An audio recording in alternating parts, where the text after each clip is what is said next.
Aquinas and the Athenian stranger wrestle, as it were, to use the biblical image, over the question of whether, and this is not a biblical question, of whether, not directly, I mean, we could always read something and think of Nebuchadnezzar in the field eating like a beast or something like that. There's indirect and oblique reflections which could then be said to belong to the same subject matter as is at issue between the view that moral baseness or ethically wretched and despicable character can be discriminated from. So Aquinas thinks there's two different things.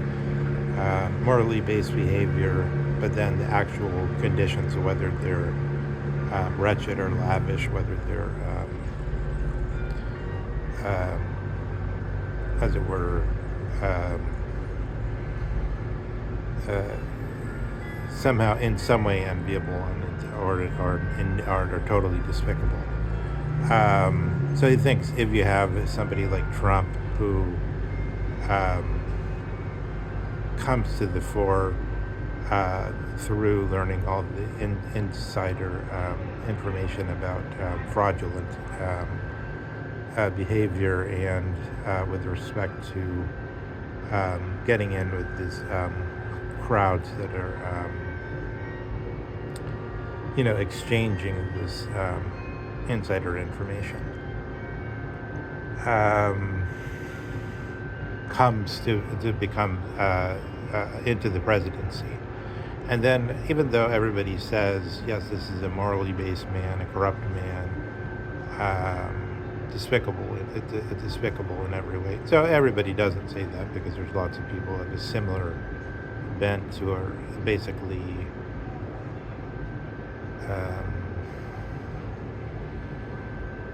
see it as much more important to rise in the second way, in the way that Aquinas is saying is visible, and even in this worst, more ethically based characters is visible, this grand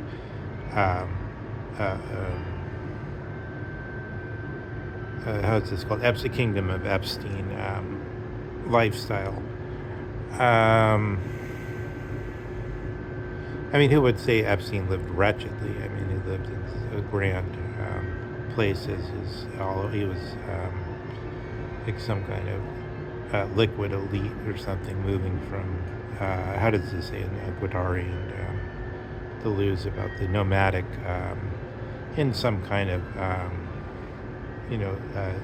a jet set caravanserai.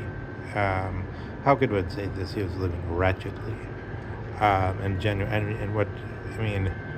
So this it gets into a question between the Athenian, who would seem the Athenian stranger in the nomoi in Plato's Laws, who would seem to stand in for a Socrates who had taken the advice of one of his insiders, and instead of allowing himself to take the hemlock, to have fled to Crete, or he could carry on his investigations. And this Athenian stranger is saying even Trump is totally wretched, is a loser, is a total loser. And if his ego were to sort of see how wretched he is, it would be the same as if somebody reduced by the country to animality. Let's say somebody's like, I think that killing of that Ukrainian immigrant, I think that was in one of the Carolinas, right? It was in, I think the guy came from South Carolina. But somebody, I think, Elon Musk put on retweeted something that had that killer's picture like 20 times or something like that, maybe 16 times something. It's only in one of them did he have short hair, and he looked sort of normal, not just because he had short hair, but he looked normal because his face wasn't like totally dejected, like somebody who had been subject to torture and basically uh, made into an animal, reduced to animality. Um, so it's clear that um, we can expect from somebody in this state to do certain things. So the question is, for Socrates, I think it's like, does the actual state of Trump's ego kind of flash over his whole life, and then we see that his this is the life of a wretch who's been controlled by his ego and is all the time trying to prove something and is basically all the time in misery.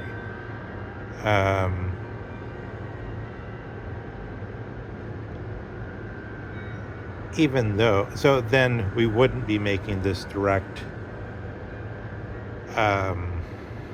juxtaposition between sort of like